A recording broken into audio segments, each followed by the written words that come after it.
everyone. Welcome to The Zest, the official podcast for Orange Coast Magazine. Today's guest was on season 23 of The Voice, and she was the show's first deaf contestant. Thank you so much for being here today, Allie. Hello. Thank you for having me. I'm really honored to be part of this. I'm honored to have you on. I first learned about your story in our January issue, and I immediately looked up videos of you, and I've watched so many, and every single video gives me full body chills. Your voice is so beautiful.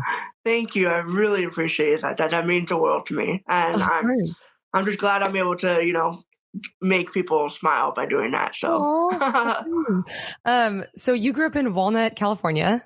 I did, yeah. Amazing. What were you like as a kid? Honestly, the same as I am now, to be quite honest. Yeah, no, I think I was a little bit more quiet, though. A little more shy, more reserved. And yeah, but other than that, I was very musical growing up. So I was always, playing the guitar, making a song, something like that. But yeah, other than that, if I was at school or something, I usually stuck to myself most of the time, but not because of I was insecure or anything, or, I felt like I was an outsider. No, that's just how I am. Your parents were musicians, right? Yeah. My dad is a drummer, and he sings here and there. My mom is a singer. And they met, I believe they were doing something, but my dad was a fill-in drummer for my mom's actual drummer inside the band she was in. So it was basically fate that they met. So yeah. So that's our little love story. Wow. And you have a sister too. Does she sing as well? I do. Yeah. Cammie. They are a they, either one. Oh, sorry. No, you're good. Yeah. So she's in New York right now. So she's doing a whole Broadway thing. She's going to school called Circle in the Square. They're pursuing a whole, Broadway, everything like that, and just musical theater, classically trained. She works with Natalie Weiss. So she's I know I can sing, but if you heard Cammie, whoa, she got some pipes. Oh my gosh, that's so cool that your whole family. So it really runs in your blood. Yes, it does. When did you start to fall in love with music? Oh, since day one. I don't think there was ever a quiet day in my home, to be quite honest, which is kind of ironic considering, the obvious, I'm deaf. But it's always been like that. Even if I'm not playing actual music or playing an actual instrument, I'm playing Guitar Hero with my older cousin Christian, or we're singing karaoke, or we're playing YouTube videos and just trying to sing along and hold the longest note that we can. Or anything that we can do is just basically anything musical or artistic. Really, it's just I don't know. It's been something that has really brought us closer together as a family and as a unit. And for me, it's definitely helped me find my identity. So yeah, it's just been part of my life, my whole life. So. Wow.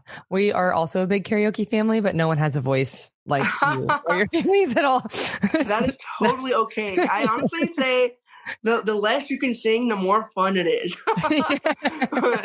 It's so true. Do you mind sharing? I read in the article that we published in January about how your parents learned that you had hearing loss. Do you mind sharing a bit about that? No, I don't mind at all. So they found out basically through the normal mundane things that you would go through that any hearing person would just think is not really big of a deal, a fire truck or, the ice cream truck or really loud sounds at a concert or, playing the drums. So one time my dad was playing the drums right next to me and I was asleep and I think I was 1, not even 2. Oh, wow. Something like that. Yeah, I was very, very young. And I didn't react at all. So, and then, some time went by and my grandpa is the one I was like, all right, she's not reacting to really, really loud sound, which is what a toddler would normally cry at if it's sort of really sudden. And it wasn't happening for me. He was like, okay, you guys should definitely go get that checked out. And lo and behold, they get it checked out. And they tell my parents that they say, the doctors, they like to say the words, unfortunately, and I don't really like that they use that, but yeah, they're like, unfortunately, she's deaf, and all these other things that just very discouraging for parents that hear these things about their child, let alone their first child. Oh yeah. And yeah, it was hard. I would assume for my parents, but that never stopped them from doing whatever they could that would be best for me. And I am very, very thankful for all the sacrifices that they made and all the choices they made for to help better my life and my way of living and being able to just live in a big scary world that we're in right now. And yeah, it's just basically kind of like a history lesson how they found out. Definitely. What was the doctor's prognosis? So they said it was, I can't exactly remember, but it was profoundly deaf, bilateral hearing loss or something like that. I can't exactly remember. My mom knows more than I do. Me, I just say I'm deaf and I can't hear you. But there's some fancy words in there, and all I know is that it's both ears. And when I was growing up, I did have a couple surgeries, which was called a stapendectomy, that I know. Wow. They basically put in like a prosthetic, tiny bone. That's what I was missing when I was growing up. Whoa. Or when I was born. And they put that, and I only did it in one ear, and I did it twice, I think, in my childhood. And then it's not permanent, so I'd have to keep doing it. That's why I did it twice. And I think after the second time, maybe the third time, I can't exactly remember, I was like, I'm done. I don't want to do any more surgeries.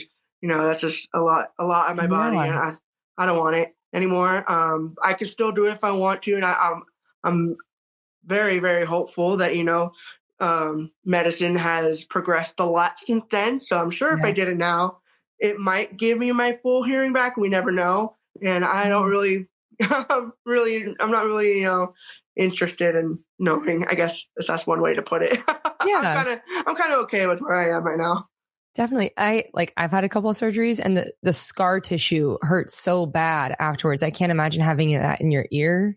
Yeah. So it's just funny. I just thought of this right now. When I was doing those surgeries as a kid, they would have to shave my hair, and I would have like a bald spot basically right here, and I'd hate it as a kid. I was like, I don't want to go back to school looking like that. And now I actually do it on purpose. I shave my head. Yeah, I saw that.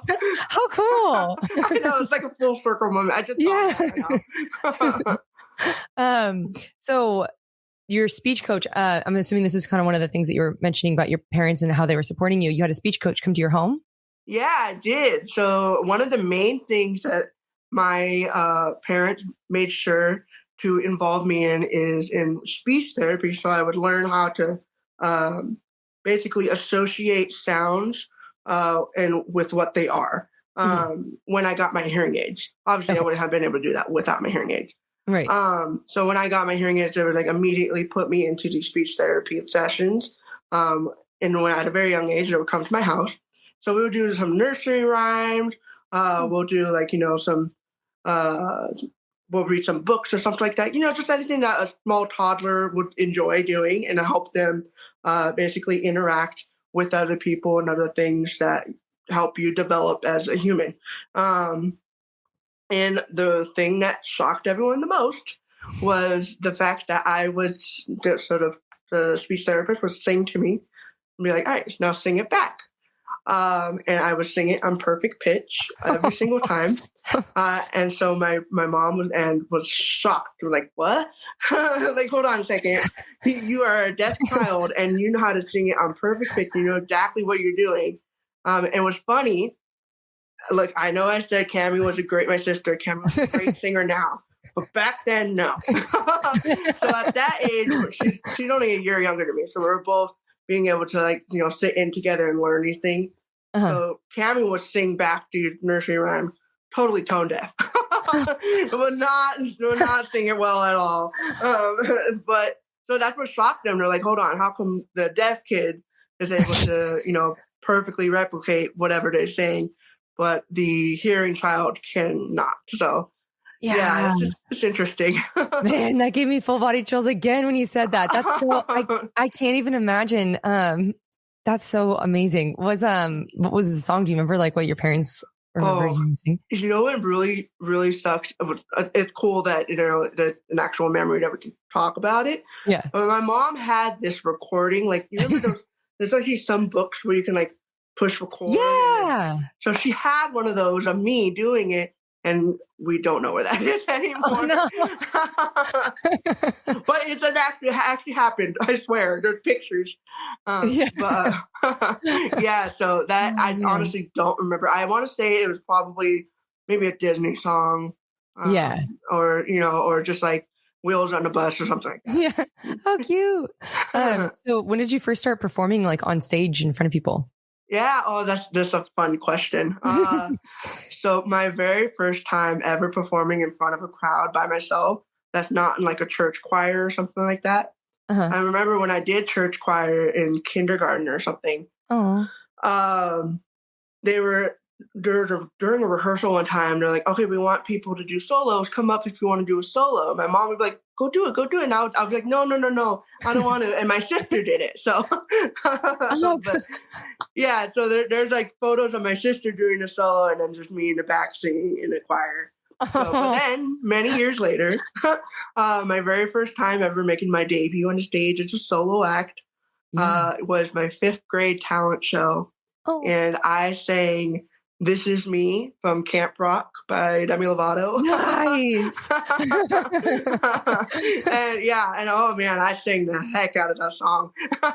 Wow. How fun. Do you remember what that experience was like for you? Oh yeah, it was very euphoric. I really, really enjoyed it. And I was like, oh yeah, this is what I want to do. I want to do this. And you know, obviously I was like what, 10 that time, 10, 11. Mm-hmm. And I was still, you know, kind of shy. I was like, I don't know about that. And kind of like how, you know, Mitchie was in Camp Rock. Like, I don't know. Yeah, exactly. So yeah, I definitely, you know, related to that in a sense. And it just helped me, you know, that performance in itself helped me step out of my shell a little bit.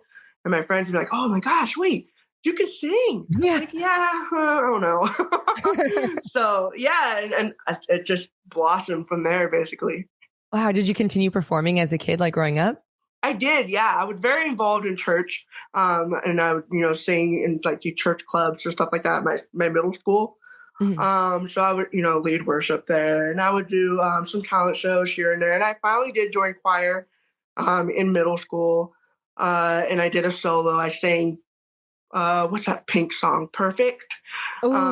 Yeah, I sang that song. There's a video of me out there somewhere. Looking back and I'm like, oh, this is terrible. But it's good to like, you know, have those kind of memories. Be like, oh yeah, I actually did that. And that's really cool. So yeah, I did that. And I remember in my 8th grade talent show, I did the Jackson 5 song. What is it? I Want You Back. Oh man. Yeah, I used my grandpa's old school guitar. And it's like a Gibson guitar, and I wore a fedora, and it was like, oh my God, I like to put on a show. How many instruments can you play? I can play the drums, I can play the guitar and piano. I'm best at guitar though. Did you learn those all 3 as a kid? Yeah. So drums kind of just came naturally because of my dad. He's a drummer. So I think it's not my best instruments, but if you wanted me to play a simple beat, I could probably do it for you. But piano, I learned as a young kid. My dad's uncle would teach me and my sister a little bit. So from that, it just stuck with me. And then I just kind of taught myself. Guitar, I actually learned that with my cousin, my older cousin, Christian. My grandpa, our grandpa is the one that taught us how to play guitar. Our first song that we learned was Oyo Como Va by Santana. It's a great song. Yeah, it's a great song. I love that song so much. But yeah, that was my very first song, and I learned a little solo, how to do the solo for that song too. And then since then, I just kind of taught myself the whole time. So yeah. I know someone who can like hear a song and play it, like they see the music in their head. Can you do that too? So no. Okay. I actually cannot sight read for the life. Okay. I will tell him that. No, I suck at it. Like, I know the basics, but I'm like, oh no. If you put a sheet of music in front of me, I'm like, I don't know. This is gibberish. Oh, you can't read the music. No, I can't. You I don't do know it how all to read music. I just do it all basically from like replicating what I see or just going based off feeling.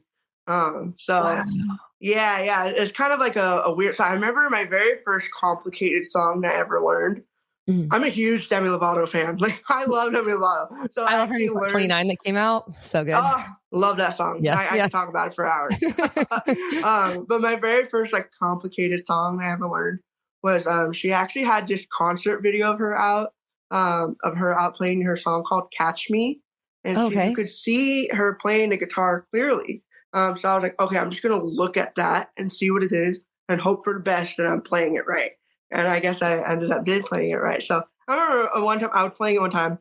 My mom was like, "Oh wow, this is really cool that you can do that." I'm like, "Oh, I don't know. It just happened. That's the only way I can learn how to play guitar." So because I can't really hear it and I can't really just be like what your friend is like. I can't just hear it and just think in my head like, okay, this is what's coming up. The notes, yeah. So I just have to replicate what I see.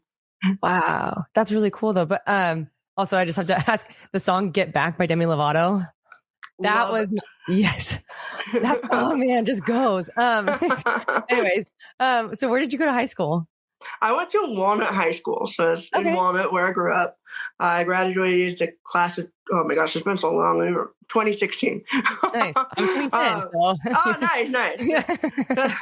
But yeah. So that was a very interesting time of my life because I was still trying to figure out exactly what I wanted to do. I was very involved in sports early on in high school. I did basketball. I did wrestling. I did a little bit of track and field. And I did some softball, but outside of school. It's been something that I was on my mind. Like, I don't know if I want to do music. I don't know if I want to do sports. I was just kind of like figuring myself out, like any teenagers doing at that age. But I was also very, very involved in the clubs and singing for those clubs, doing like events and stuff like that. And I remember one time, one of my friends came up to me and they're like, "Hey, we really want you to join the choir, choir group and stuff like that." And me being me, I was like, I don't know. I'm too much of a soloist. I gotta sing by myself. So, and thinking back, I'm like, I kind of regret it. Like, I kind of regret not doing choir and stuff like that. Because I feel like it definitely would have helped me being able to learn from other peers of mine that also had the same interest. But it's okay though, because like I said, I like spending time on my own.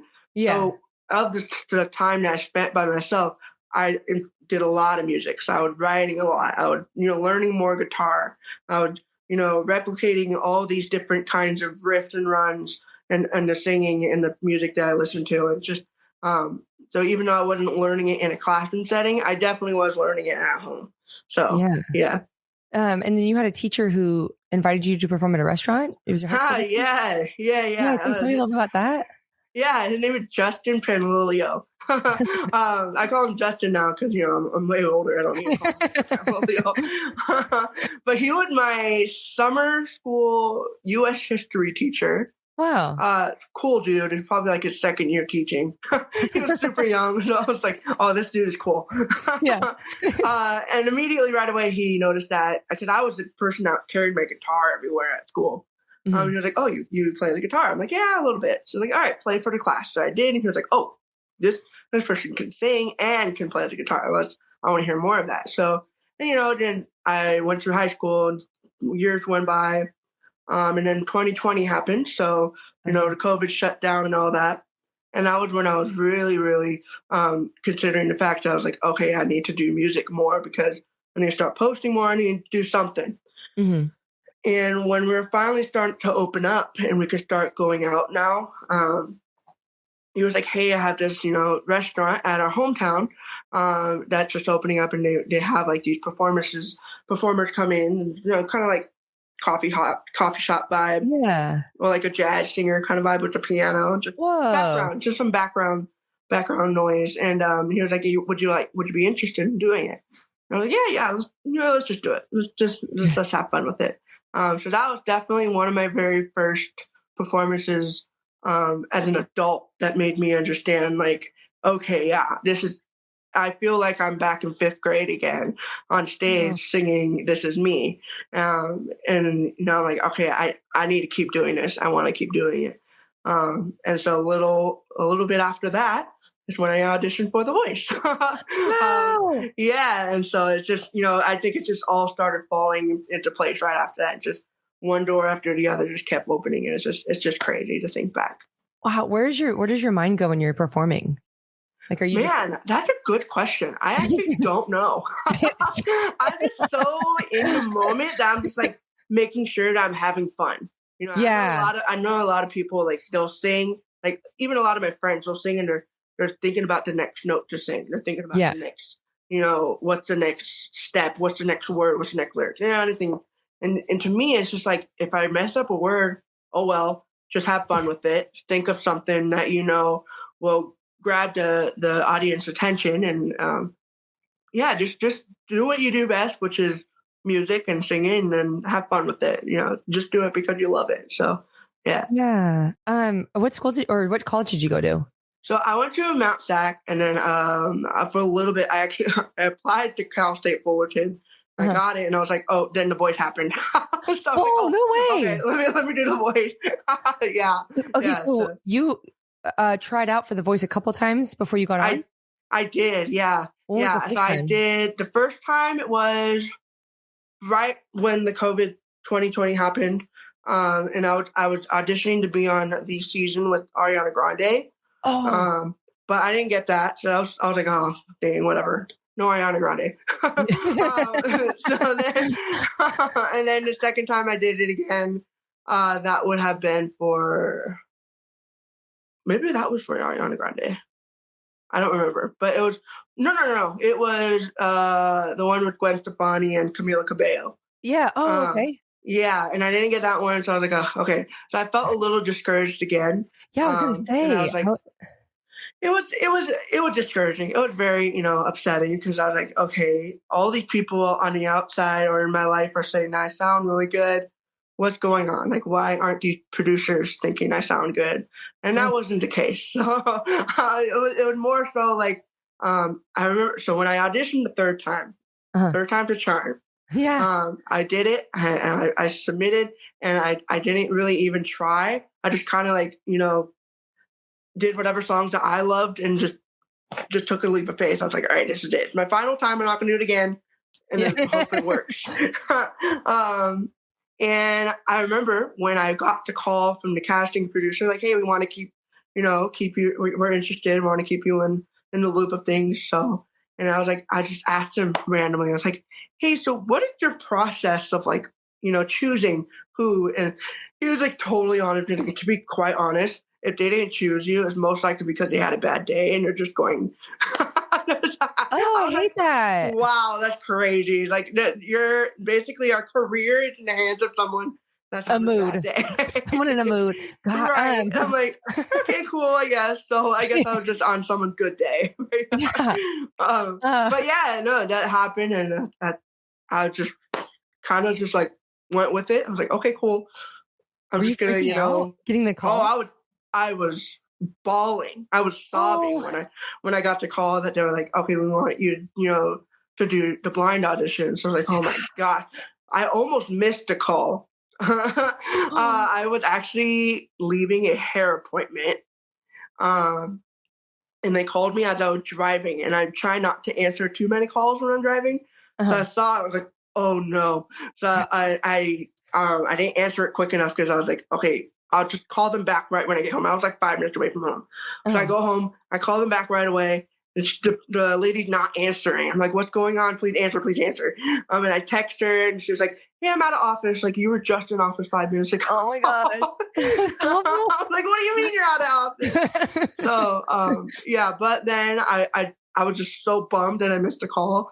I took a depression nap. And then I woke up maybe an hour later because they called me again. And I was literally groggy. I was like, hello. And they're like, hey, we want to know if you're interested in doing a blind audition. I was like, yeah, of course.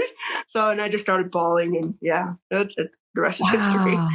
What songs did you sing for the producers before you got on? Oh, that's a good question. I actually sang this song by Alan Stone called "Bed I Made." Okay. "Bed I Made," and then I sang what's the Stevie Wonder song, "Overjoyed." Okay. I sang "Overjoyed," and then I sang one more. I don't exactly remember. Do you sing the full song? Each 3 full songs? Some of them is like only 3 minutes. Some of them's 1 minute and 30 seconds. I think the final one was the full song. Yeah. So I can't exactly remember. I have the tape on my computer, but I can't exactly remember what the second song was. But those are the 2 songs that stuck out to me, and I'm glad I sang those songs because it worked. Yeah, definitely. So for the blind audition, it was your birthday. It was. Like the best birthday gift in the world. It was absolutely the best birthday. I don't think any other birthday can top it. Right. Yeah, I was turning 24, 23. I think 23. Was it 24? No, 23. No, 24. It was 24. I think in the articles I read it was 24, but I don't want to get creepy about it. So. Yeah, I think it was 24 because I just turned 25. Nice. I was 24 years old. I remember I went on stage. The producers were like, all right, we want you to, say that with your birthday. I'm like, okay, cool. I'll say it. And when I did, Kelly was so super ecstatic. And they're like, oh my God, that's so cool. I'm like, I'll remember. She has the best reaction. She's so funny. Who did you bring with you to the, sorry. What was that? Oh, I was going to say, who did you bring with you to the show? Oh, my parents. My parents were the ones that were, backstage. They're on camera too, but they're backstage, rooting for me. Very cool. Yeah. So that's a birthday to remember for sure. Can you kind of share with everyone like people who don't watch The Voice, what the blind audition means? Yeah, of course. So blind auditions for The Voice is basically the contestant or the potential contestant goes onto the stage and there's 4 chairs that is facing away from them. And basically, if those celebrity coaches want to have you on their team, they push this button as you're singing, and they turn around, the chair turns around, and basically the rest of your song, you're staring at this superstar singer or musician, and the whole time, and just basically kind of you're trying to win their turns over. Like, do you want them to turn? I mean, eventually, if you get 1, 2, 3, 4 chair turns, you get to choose if you get more than 1. And throughout that, the process of choosing, those coaches are going to battle each other, basically putting out their pitches, saying like, no, you should choose me. Like, no, you should choose me. And I think my pitches were the coolest ones. I personally, I liked it because I was like, oh, this is really cool. Like these two legendary artists want to work with me simply because they only heard my voice. They don't know anything about me beforehand. So it's just that I thought that was a huge honor. And, obviously when I told them that I am who I am and I'm deaf, that definitely like make their ears perk up like, what?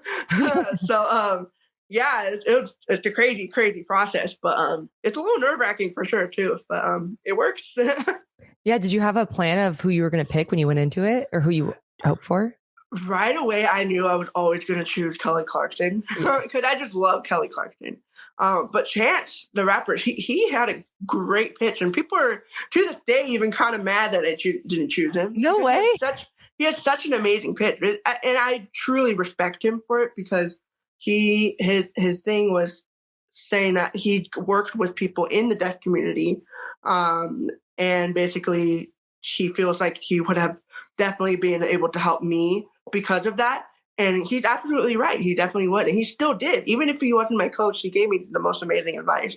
Yeah, it was great. But the only reason why I chose Kelly, because personally, as a singer, I wanted to expand my range, and none other than Kelly Clarkson is the best person to go to for that. So, yeah, and I definitely wanted to step out of my shell too. And she's a total badass. So I knew that she was able to help me do that too. I watched her season of American Idol when I was a kid. Yeah. Yeah. That's awesome. I did too. Obviously I was very little. So I would probably be watching the reruns. But yeah, I always remember her singing, was it Respect by Franklin? I was like, oh, that is a woman. She is singing. Sorry. Just to go back really quick. What song did you sing for your audition? Yeah, I sang Killing Me Softly, but the Fuji version. So it's originally by Roberta Flack, but I sang the one that Lauryn Hill sings. That one just like chills. Yeah. And I didn't even realize when you said like you're singing to a superstar when they turn around, because I always thought like once they turn around, you're just like, oh, pumped. But like you're finishing the song in front of them. Yeah. That's the nerve wracking part. It's because like, yes, I got my chair turns and funny story about that. So for me personally, only me, because I'm deaf, sometimes I just need the room to be quiet so I can hear certain things. So the producers literally came up to me just before my performance, like, hey, would you want us to make the crowd just be completely silent your entire set? And I'm like, nice. Can you do that? Absolutely, please. And like, yeah, we can totally do that. So that kind of backfired on me because I'm very, very appreciative of it. But the only reason is because when the crowd is loud, they're given instructions to be even louder when a chair turns. And I didn't have that reaction because they were quiet for me. So I was singing to the crowd, and Kelly and Chant turned at the very same time. So I completely missed them for like a few seconds. So I'm still singing to the crowd, and they're turned already and staring at me, waiting for me to notice them. And I'm like, oh shoot! Okay, so let me go over there and actually acknowledge, like, oh my god, I'm so thankful you turned for me, yay! The rest of my song, I was singing to Chance and Kelly. So but yeah, that's a little fun story about that. And like, just another like side note. I read that you were working at Disneyland at the time and you had to keep this a secret from your cast members. I did. Oh man, that's probably so hard. Oh yeah, that was very, very hard. Only because, obviously you want to tell this to everyone you can in the whole world because like it's such a huge opportunity. But I got NDAs that signed. Right, okay. But I got to keep it a secret because it's a blind audition. So even though the coaches don't know who you are, neither do the viewers. So they can't. Right. No one can know who done it until you've aired on television. So that was a huge secret. Oh man, very, very hard. The only people that did know were my managers, and God bless them. They helped me so much through all this. So, but yeah, that was an insane secret to keep. Yeah, I'm such an oversharer. I would have just like blurted it out. Absolutely, me too. So I totally understand what you mean. So what was your day-to-day kind of like going on the show? Do you live in Anaheim or do you live in Orange County? Yeah, so I live in Anaheim right now because I worked at Disneyland, so I have to be over here in Orange County. But now I'm always going to LA, so I kind of need to move over there. But when I was filming, love Orange County, I promise. But when I was filming, we actually stayed in a hotel the whole time. Okay, that's nice. In LA, so I wasn't going back and forth. We just stayed in a hotel. We had a schedule set for us and everything like that. It was very, very professional and well put together. They want us to sound our best, look our best. That's the thing about The Voice compared to every other singing competition is, like in American Idol, they do like those silly bits where there's like very, very, awful singers that go audition. But as funny as that is, and I personally love that stuff, I think it's funny. I think The Voice has held its reputation to be like, definitely, they're strictly about the artist, and they want you to look your best, sound your best, be your best, and just have the most fun that you can. So they definitely took care of us for sure throughout this whole process of just doing the blind audition. Oh, really? Yeah. Yeah. Oh, right. Because they had everyone be quiet. So how long was the process? Like how many weeks were you in a hotel for? Oh, that is a hard question to answer because I don't know. Really? It was so long. Oh, no way. Yeah. So I like to tell people, me being on The Voice took about 1.5 years of my life. Yeah, so it's like, I thought you were going to say like 2 months. No, no. It's a long process, and very rightfully so, because they want us to look professional as like the professionals that we are. Mm-hmm.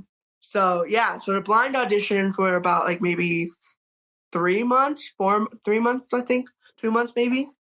And then we do like a little holiday break, and then we go back, and it's just a matter of like, if you're staying in for the next round, you stay even longer, and for the next round, you stay even longer. And then if you get cut from that round, you go home. But if you get to the next round, you stay even longer.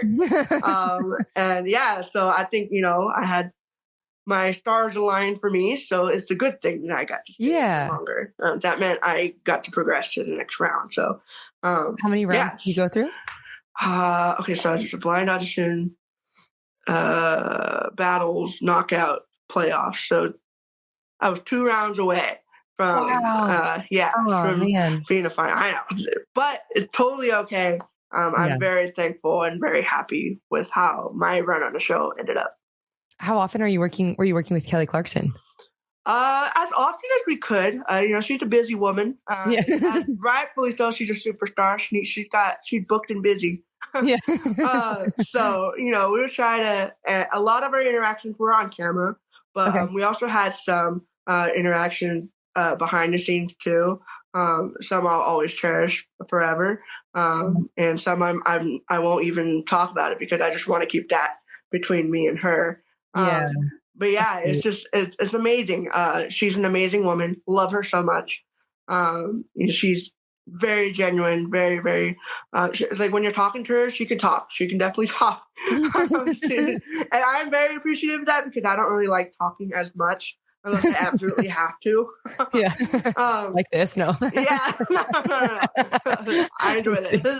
But no. So she'll do the talking for you, which I'm very happy for. Mm-hmm. But even when she does, like, she gives you the amazing advice. She's hilarious. And it's just like you're talking to an old friend for the longest time. So she's great. I love her. That's so cool. Do you have any favorite memories that you can share? Oh, yeah. Okay, so I remember one time, I'm trying to think. They did post pictures about it. Okay, cool. There was one time Niall actually came. Niall Horan came backstage, and it was Kelly too. And they were filming. And was it Niall that did it? No, it was Kelly that did it. Someone was rehearsing, and then we were done rehearsing, and she walked by, and it was me and my friend Kate Martin, who was also on the show. She like comes by up to our little break area, and she's like, I don't know if I can curse on here, but she comes up to us. And she's like, "Oh, you a-hole. Oh, you can curse on here. You're good. Yeah, okay. You assholes. You're so good. Like, oh," and then she just walks away and was like, "Okay, bye, Kelly."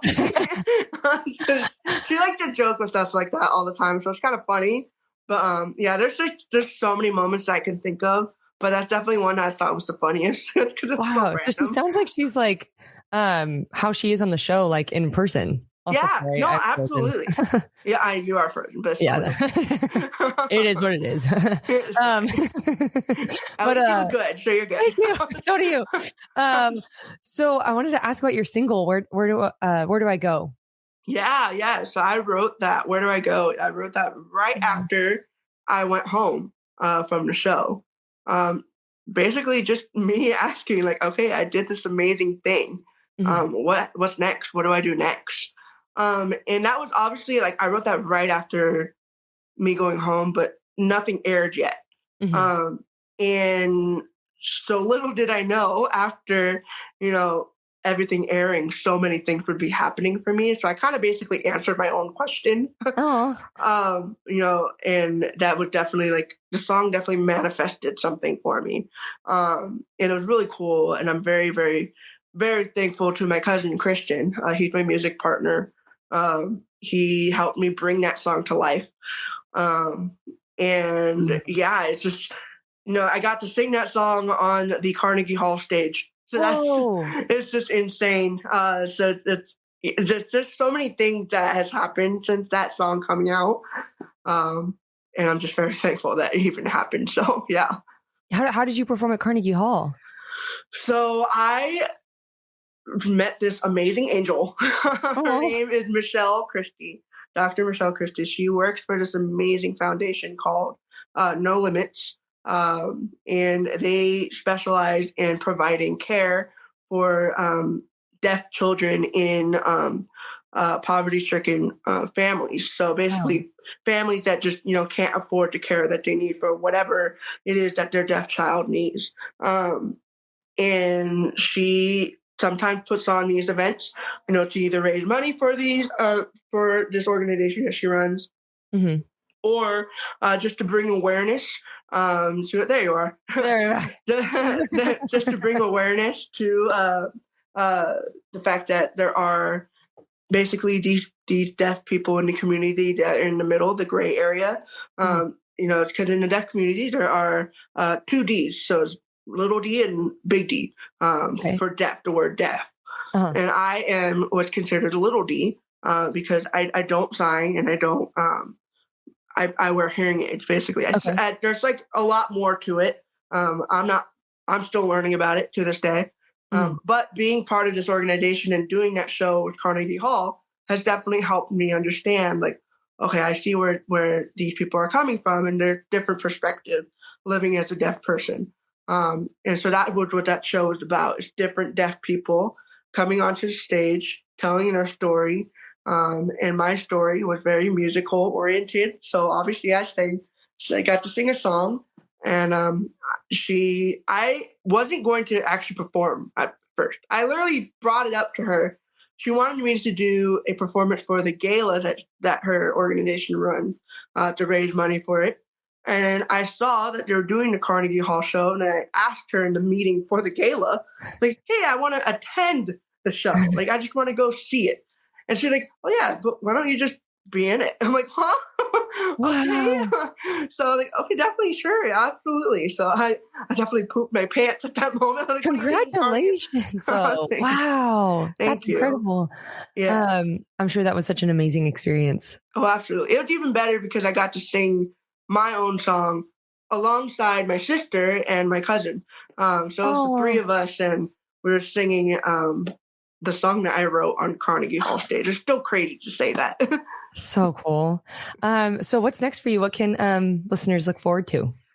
Oh, there's so much. I'm just really excited. Yeah, I'm really excited. There's like a lot to look forward to, and I have a lot to thank to Michelle, the person that runs No Limits.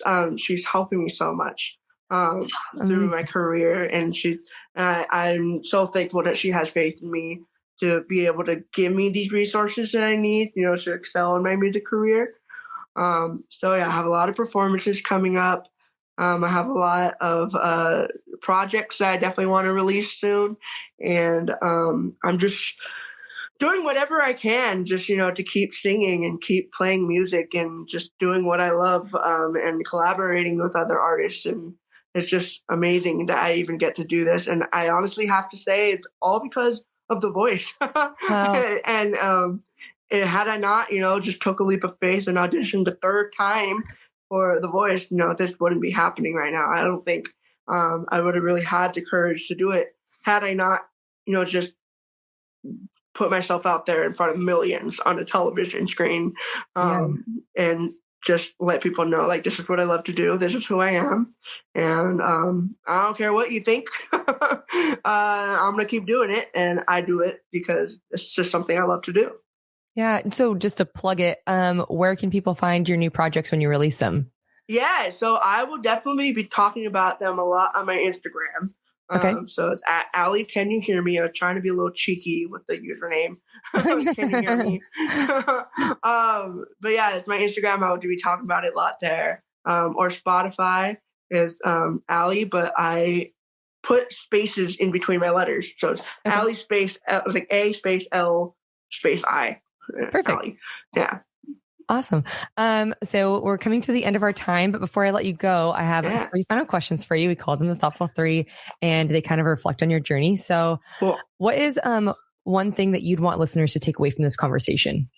Yeah. So if there's one thing I would love for anyone that's listening to take away from this, it's the fact that no matter what you are, who you are, or what you do, or whatever is different about you, you can do whatever you love to do because you love it, and there's no one else that can stop you from doing that. And I feel like that is something that a lot of people tend to forget. Like, even though some people are going to say certain things, I feel like if you are so passionate about it and you love it so much, what's stopping you from doing it other than yourself at this point? And it's just like, I think that is a big thing people need to understand, is that whatever you choose to do it for the sake of, just because it makes you happy, and that's going to make other people happy too. I love that. Yeah. What advice would you have for someone whose dream might feel out of reach right now? Yeah. So I feel like if you think that something is so out there, like it's just you're stretching for the gods at this point. Sometimes that's what you need to do. You just need to keep doing it, and just I think no matter how many times you fall because of doing that, you just get back up and keep doing it until it happens. I feel like that's kind of like what happened with me. Like I auditioned for this thing and I kept getting no's, and I think those no's are what's going to empower you the most. Be like, now I'm going to prove you wrong. I'm going to show you that this is absolutely a yes. And that yes will definitely come to you, because I think it's what you put in is what you'll get back. Mm-hmm. Yeah. And then lastly, what is the greatest lesson that you learned on The Voice? Yeah. That's a good question. The greatest lesson I learned from being on The Voice is don't be afraid to step outside of your comfort zone. There's something that's just kind of clicked in me, especially working with, the amazing artists that I did, my fellow artists, and learning from them, and even learning from my battle partner, D Smooth. I just don't be afraid to just be like, surrender yourself and just let yourself be a sponge. Soak it all in and learn from it, and gather those bits and pieces that feel like will help make you feel more like you.